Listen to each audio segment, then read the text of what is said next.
रात्री? घर बुडून गेले. आम्ही 3 वाजेपर्यंत बस स्टँड मध्ये, माझ्याच नाही बुडाला, सर्व लोकांचेच घर बुडाले. आमची हाल झाली खूप.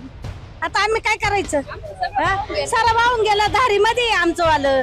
आम्ही एक सामान अंगावरच्या कपड्यावर बाहेर निघेले. आम्ही काहीच नाही राहिलं. रात्री कशी परिस्थिती होती? रात्री काय परिस्थिती, आम्ही पाणी आलं नाही, बाहेर पळालं, सगळं घरात राहिले, सगळं वाहून गेलं, काहीच नाही राहिलं घरात. नाशिक जिल्ह्यामध्ये सुरू असलेल्या संततधार पावसाचा फटका आता चांदोरी गावात देखील बसताना दिसत आहे. आपण बघितलं तर अक्षरशः गोदावरी नदीला महापूर आल्याने याचा फटका आता चांदोरी गावात बसलेला. अक्षरशः नाशिक जिल्ह्यातील हे चांदोरी गाव आहे. या चांदोरी गावाला पूर्णपणे संपूर्ण पाण्याचा वेढा दिसून येत आहे. आपण बघितलं तर दुकाने देखील पाण्याखाली गेलेले आहेत.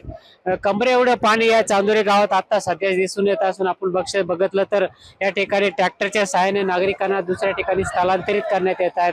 महिला असो, लहान मुलं असो, यांना दुसऱ्या ठिकाणी स्थलांतरित करण्यात येत आहे.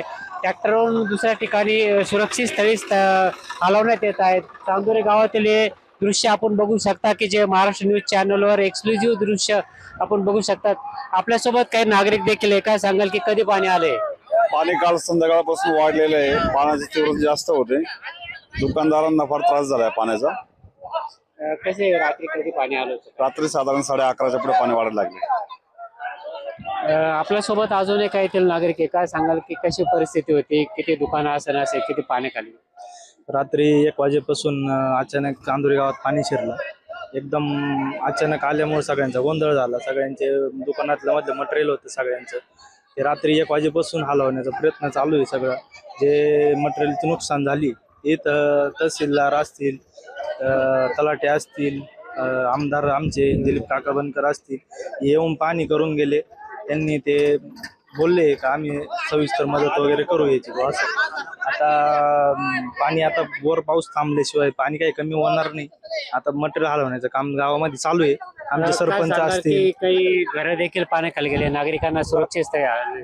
रात्री 1-1.5 वाजेनंतर सगळ्या नागरिकांना सुरक्षित ठिकाणी हलवण्यात आलं.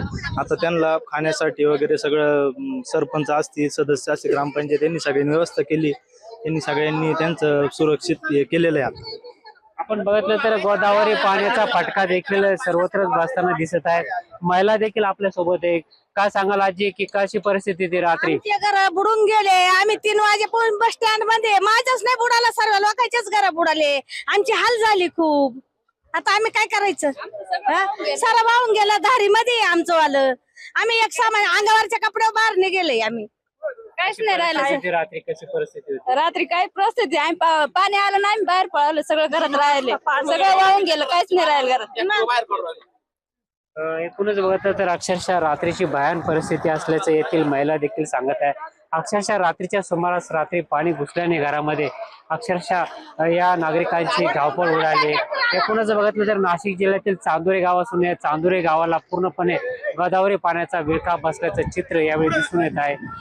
नागरिक देखील विस्कळीत झाले असून सुरक्षित स्थळी हलवण्याचं काम येथील ग्रामस्थ देखील करताना दिसते. आपण बघितलं तर या ठिकाणी दुकाने पाण्याखाली गेलेले आहेत. मोठ्या प्रमाणात या गावाला पाण्याचा विळखा बसल्याचं चित्र यावेळी दिसून येत आहे.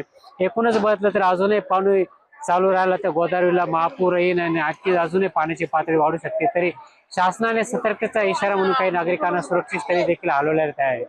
नरेंद्र बाटा, महाराष्ट्र, चांदोरी, नाशिक.